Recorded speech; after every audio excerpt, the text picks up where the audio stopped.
Welcome to the Made for Business podcast, where Catholic moms come to learn how to build a business that is simple, holy, and profitable. I am your host, Sterling Jakewith, and today we're going to be talking about having a really great niche, how to work even if you have a million children at home, and what it looks like to have two businesses, which I very rarely let you do. But today we're talking with Cassandra Castillo, and she does all three of those things. So welcome to the show. Thank you for having me. Yeah. So let's just start. I like to start with everybody, just a little bit of a background story of who you are, maybe a little bit about your family and how you got started in business. Okay, so Cassandra Castillo. I am a Catholic blended mom of 11 kids. My husband and I have been married for, a few days ago for 5 years. Wow. Yes, we've been married for 8 years. I was not Catholic when we first met. He was the reason why I converted. And so the story behind the kids is he had five, Yeah. I had two, we had three together, and then we adopted our niece. That's amazing. So, yes, we have, quite a busy, loud house. Are they all at home with you? Are all of them home? Yes. That's cool. Yes, they are home. So the ages are 24 to 1. Wow. And we only all have right. one boy. All the age, one boy. Yeah, you told me that. It was shocking to me when you said that. That's crazy. One boy. Woo, a house full of girls. All right, yes. then. Okay. Yeah. So how did you first get started in entrepreneurship? So I feel like I've always been called to business. It started when I was younger. I would love doing, door-to-door fundraising for other people. Yeah. And then when I became a mom, I had, a little girl who was born in the NICU. And so I had all that time. So I started Heaven Sent Boutique, and that was headbands, baby bows, and accessories. And I would go to baby showers and do a build-a-bow. And then it progressed into the crochet business and turned into hats and then baby toys, you name it, I can make it, I'm sure. Yeah. And you were primarily, you were selling those on Etsy? Yes. Okay. Yes. And at a local baby boutique. Can I ask a question about the Build-A-Bow? So when you did that, Yes. such a cute idea. So you would go to baby showers, and then would everybody there build headbands and bows for their own baby, or would they be building them all for the mom who was having a baby?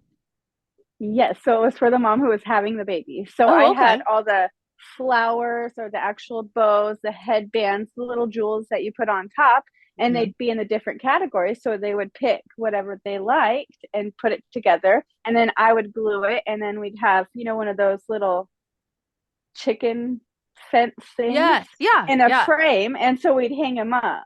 Okay. And so it would be on display in the baby's room, and it'd have the name on it and everything. So it was really cute. That's listen, the business coach in me loves that idea. The minimalist mom in me does not love that idea, but I think that's great. Yes. And what's so cool about that business is it's pretty repeatable. Like, like you guys could all do that in your own cities and not even compete with each other. So that's a great business idea and super fun because I think people are wondering what to do at a baby shower. And that's a really unique, like I've never been to one that did that. So that's really cute. Yeah, it was lots of fun to do it. So then you started doing hats. And did you start hand crocheting them though in the beginning? Yes. So I started crocheting first, and that got so time consuming. And I actually have a connective tissue disorder. So, my joints are really painful all the time. So I invested in a knitting machine. And so I can crank those babies out. I think an adult hat takes like 15 minutes to make. Wow. I remember when you told me that, because I was like, you are not allowed to make hats. I was going to tell her that. And she was like, I have this machine and I just put the thing in and it just goes. And if it takes 15, 20 minutes to make an adult hat, it takes less time to make a baby hat. And they are really cute. I mean, I really like your hats. Like just the little flourishes that you add on them really just make them look nice. Thank you. It's lots of fun to make them. Yeah. So you were doing hats. You were selling them at markets, in boutiques. Is that what you said? Yep. All around Chico, well, really our county. Okay. So yeah, we'd travel wherever there would be, a pop-up shop. So. Yeah. Okay. But so you were selling hats and you were like, but whenever we're working for our money like that, you guys, whenever we're having to physically do something to create a thing, and then particularly the time involved in markets, it's really long and hard to make really good money that way. So then you thought about helping moms navigate some of the things that you had been through. So tell us about that. So God put it on my heart about 2 years ago, and I had actually reached out to the Catholic, community in business of women and podcasters, authors, and just like, hey, do you guys have any resources? I'm a Catholic blended mom. Like, we're welcoming our first blended baby into the family. Mm-hmm. Like, you navigate all these different things while being Catholic. Yeah. Nothing. Nobody had anything. So I'm like, okay, I really, I thought about it, I looked, and then it kind of just, left. And so then this year I was like, okay, God was really pushing me to do it. I had quit my job in our parish because I was in charge of the Catechesis of the Good Shepherd. Oh, cool. And it was just starting to just, not work out for me anymore. I was like, well, I still need the income. So what can I do? And God started putting all these like resources that I could put together. And he started just setting me on fire. And so I was able to create 2 online courses to help Catholic moms fighting for their kids in custody court, and then Catholic moms of blended families thrive as a mom, and to navigate all these different situations that come up, because you're still having custody issues at the same time as being blended, but you're not really fighting anymore. So no, I love that. God set me ablaze. It's so great. And I'm so glad that you're doing this because, I was raised by a single mom and she wasn't Catholic, but like single moms don't have a lot of help. They have to work really hard to find help. And I think that that's even more true in the Catholic space, that you're right. There just aren't a lot of resources for blended families or divorced families or things like custody battles. And I think it's true that obviously we don't wish that that was a thing, but it is a thing. It is a thing that there are families like that. And so having ministries and coaching and business courses and things to help them makes a lot of sense. So you serve blended family moms and then also moms who are getting ready to go into court for custody battles. Tell us some ways that you make their life a lot easier. Because I haven't done that, but I think if I were coming up to that, I would know that there are a whole bunch of things I don't know. I don't know anything about going to court and fighting for custody. What I do know is that it's not fair and it's not as easy as you think it is. So I know that, but I don't know the answer about what I would need to learn. Oh, yeah. So it is terrifying. It doesn't matter if you've been a million times or you haven't. It's always going to be terrifying. And so you're really learning how to strengthen your spiritual muscles first and foremost, because you're being put in this position, and so if you have God right by your side, it does make everything easier. And the court system is so broken. And so one of the things that I learned, and that I truly am so proud of myself for, God giving me this idea, is to have it's like a little worship type aid that's little pocket size that keeps it right in front of you, because you never, like, not everybody's situations is the same in divorce. It could be abusive, it could not be abusive, right. But to be able to remember what you say in front of the judge is so huge, especially if you don't have a lawyer speaking to you. So this worship aid, it has all these beautiful heavenly pictures, and in between there's prayers to say while you're waiting. And then I have bullet points. So I need to cover this topic. I need to bring this topic up and all this topic. And so it keeps me focused. I can stare at the judge. I don't have to worry about who's sitting next to me. And I just be able to speak what I need to, be my children's voices. So, Oh, I love that. I love that. And, for me as a life coach, I know that when we are in resistance of reality, we're not good problem solvers. And I imagine that that's a common feeling for moms. Like, this shouldn't be happening. I shouldn't have to do this. But if you stay in that place, you'll just kind of put your head in the sand, or maybe you'll fumble with your words, or you won't have a good plan. And so I love this kind of bringing God into it and saying, you know what, this is happening right now, though. This is part of my sainthood journey. And I want to show up as honorably as I can and with as much peace as I can in a difficult situation.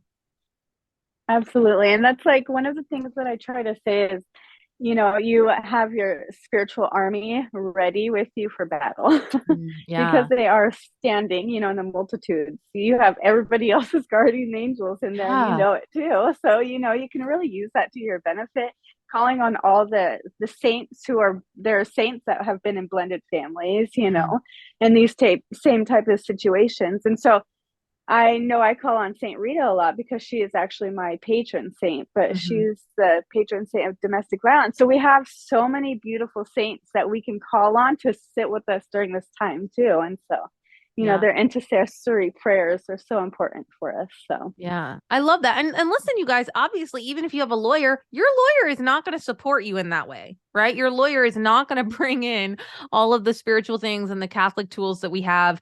And your lawyer is not concerned about how peaceful and calm you are through the process, right? And now lawyers have their place too for what they're supposed to do. But I love just adding this component and saying, you know what, we don't know what's going to happen, but I can help you love yourself and bring Christ next to you every step of the way. So great. absolutely. So, Absolutely. We fight with peace. yes, fight with peace. Ooh, I love that. Ooh, I love that. Because we are fighting for our kids, right? I mean, you'll want that energy too. You want that battle energy, but I love the idea of kind of battling with the whole host of angels with you. That's pretty cool to think Yep. about. Okay, so on the flip Yep. side, what are some challenges that moms of blended families have? So they've gotten divorced for whatever reason, or maybe somebody passed away, and now you're blending two families, oftentimes with two sets of kids. And so, what kind of work do you do with those moms? So we first, establish if there are a yours, mine, and then an ours, Mm-hmm. because that makes a big difference too. And we see what it's like with the respect and dignity aspect of it. So, do you have the respect? So, in our house, I am the mother of the house. I Mm-hmm. might not be your biological mother, but I am the mother of the house. And so you have to listen and respect what I say or ask Mm-hmm. of you. And that goes with my husband too. And I think that is one of the most important foundations because you have to do that in order to set the proper boundaries and disciplinary actions if needed. And Yeah. so if you have that, then you can go on from there because especially in the teens, like thank the Lord, I've been with our kids longer than their mom has been with their kids, Yeah. so we never really had an issue blending our kids, but adding the first blended baby, that was really, really scary Mm. to do. But now as a teenager, I'm glad that I don't have this either, but oh, I don't have to listen to you. You're not my mom. People Yeah. get that a lot. I know as, myself, I did that with my stepdad, Yeah. and he had been with us since I was 5 too. So there's really no excuse. But I think that those foundational things and making sure that, you as a mom are ready to handle everything and not just react. You want to be able to do it, properly and Yeah. peacefully, Yeah. but I still love stern. that. Yeah, I love that. No, and listen, like you guys, none of this is intuitive. None of you planned to be a blended family. And so it makes a lot of sense to me that you would have someone walk through that process with you and just say, did you think about this? What decisions are you going to make here? And I think having an advocate for you just would probably make that process so much more smooth. And maybe you've been a blended family for 5 years, but you know that you never did that. I bet it's never too late to kind of think about that and then restructure or reset the expectations for your kids. Absolutely. Absolutely. It's never too late to start. Yeah, absolutely. So, okay, the other thing I wanted to point out about Cassandra's work is that I think this is such a good example of a very, very clear niche. And so, as soon as you get into the business world, you'll hear a lot about niches and how important they are. I don't think they're always important. I think sometimes we can go broad. I just like people to know that the broader you are, the harder you'll have to work to find people. But Cassandra's niche, and really there are two of them. There's, custody battle moms and then these blended moms. It's so clear to know who that woman is, right? So if we take a room full of 100 people, and if we went to a grocery store and took a room of 100 people and said, how many of you are Catholic moms in a custody battle? Probably not many, probably not even 1 in 100, right? And so that tells her my marketing probably will fall flat in a public space, right? So even if she were just to go to Instagram and start posting on Instagram, right? If you're just grabbing a random group of 100 people, the likelihood that they are, Catholic moms in custody battles is going to be really low. But it's so clear to articulate who that group of people is that it's also easier to find them. So now if she goes into a Catholic mom Facebook group, or she starts using, hashtag Catholic mom on Instagram and then says, raise your hand if you're in a custody battle, there's no confusion there, right? I mean, exactly. And think of how excited you would be to see a post like that or to read an email like that. You'd be like, what? There is a person who helps me, who helps people like me, and how brightly that light would shine out on the internet. So I don't think everybody has to have this, but I think yours is such an example of how powerful it is, because what you say will just stand out so clearly to the people who need it. There will be no confusion. They're like, oh, that's exactly what I want. And I want someone Catholic to take me through that process. So how do you do that? Where do you find them now? So my actually word of mouth. Yeah. But I was actually a part of the Catholic Mom Bundle. Mm-hmm. And that is starting to bring people in. Oh my gosh, I had no idea. And so I had just, let's see, I think it was 9 people just sign up last week for my blended mom course. So I didn't offer the custody court one, but the blended mom. Yeah, that's great. No, I love that. And that's such a good point too, is that for you, I think it even makes sense to trumpet it to all Catholic moms, because even if they are not a blended Catholic mom, right? If I heard that you offered services to blended Catholic moms and I had a friend who was in a blended family, I would for sure be forwarding her information. So I think it's even powerful for you to be in Facebook groups or to do something like the Catholic Mom Bundle. And for those of you who don't know, what's her name? I can picture her. Lorelai. Mm-hmm. Lorelai does this Catholic Mom Bundle thing 2 times a year, or maybe 3 times a year. Okay, a couple times. I think yes. There's Lent, Advent, and back to school. Okay, back to school. Okay, so you guys can go find her, and I bet it's CatholicMomBundle.com. But if you Googled it, you could find her, and anyone can participate. And you put something in this bundle, and then everybody kind of advertises it to everybody's list, so everybody involved. And I think you might make a little bit of money on it, but I'll tell you, I don't think that is the value of it. I think if you assumed you were going to make no money on it, the value is getting your thing in front of the eyes of lots of people, especially if your thing stands out. And so it makes a lot of sense that this has been powerful for you, because moms are just going to buy it. Maybe there were meal planning ones. Maybe there were Advent Jesse tree things. And so something caught her eye and she did it. But then as she scrolls through all of the list of resources that she gets, blended mom or custody battle things would pop out and they'd be like, what is that? And so I think it's a great form of advertising. And it sounds like that's worked really well for you in the last 2 weeks. Yeah, it's been pretty busy, and I'm thank you, Lord, that I get to be busy, and being able to do all these different discovery calls and signing people up. It's been so amazing. Yeah. And my favorite part is that they don't have to do this alone anymore. Yes, I love that. You don't have to do this alone. Yeah. Mm-hmm. And I think this also is a point I'd like to make, which is just keep trying things. I mean, Cassandra didn't know if that was going to work or not. And she's put in the work of creating this course and being an expert in her field and knowing how to help people. And so then just going out and thinking, how can I share this in more ways? And just being willing to throw spaghetti against the wall until you find something that really hits. And then it will grow in word of mouth, because as you begin to serve more people, they will tell their friends, and people will start to know, oh, you're the lady that helps blended families and people in custody battles. And that's when business doesn't feel as hard, right? Because it feels so hard to get the ball rolling and like off the ground, or like the airplane off the ground, right? It looks flat for a really long time, and you're just putting effort in and putting effort in and putting effort in. But then eventually the plane kind of takes off, and it starts to grow. And it is fun. It is fun to watch that.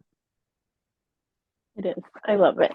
Well, I'm super proud of you for being so brave. excited. You also put out really great reels. You work really hard on that, being visible in that way. And I see that work that you put in. So you are part of the Made for Business Society. What has been your favorite part or the most impactful part of that program? I love the challenges you give me. And because I know they're coming from God, and I can't say no to God. And so, to go out and do it with courage is, I know that he's asking me to do it because, he's spoken it. It's now here. So, who am I, who am I to say no? And, even if it's one person, that's one person that, God's touched. Yeah. So. Well, thank you for that. That's a great answer.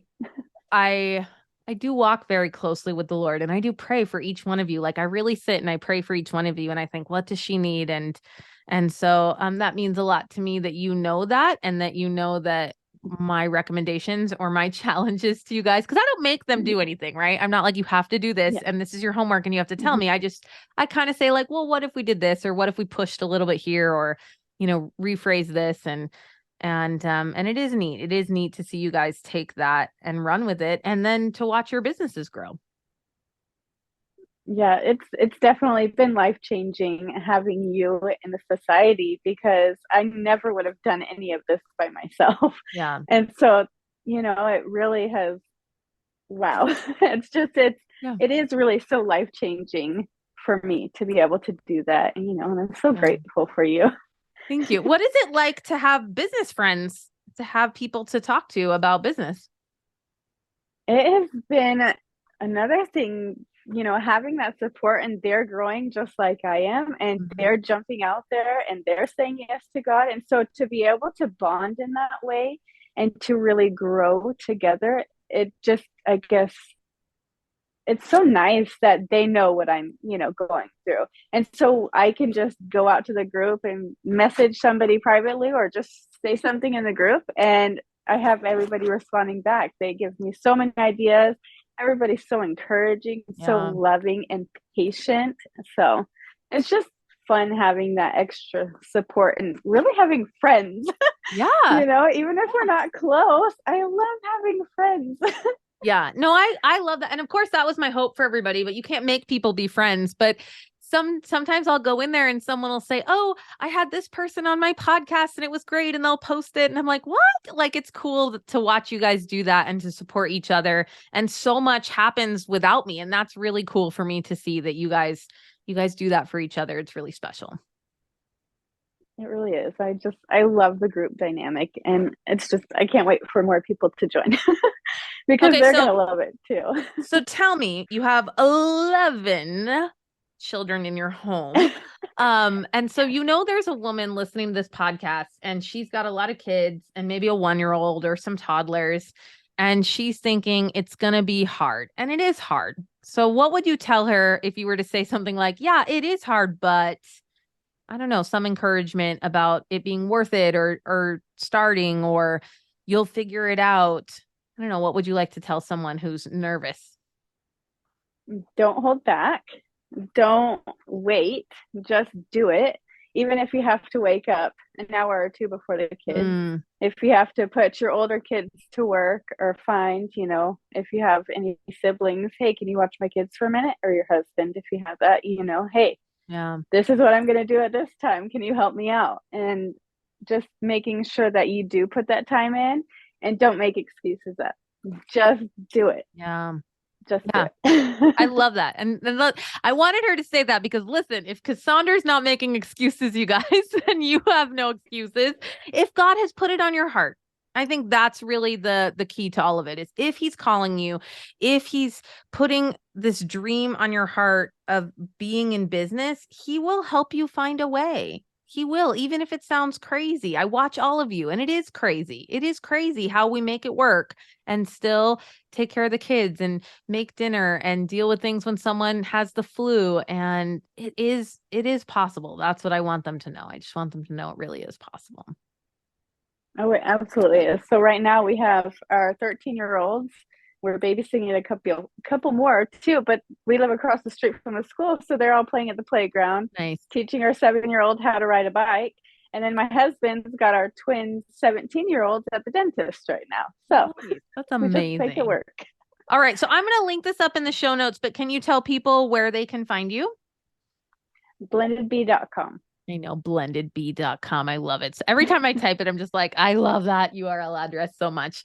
Yes. So blendedbee.com. So listen, you guys, I want you to be advocates for Cassandra. If you know someone who's, been divorced, going through a divorce, blended family, let us as a Catholic community support them. And she's got some really great free opt-ins on her website too. So, even if they're not in the position to buy a course or to hire a coach, I think even just those opt-ins are so powerful and so helpful.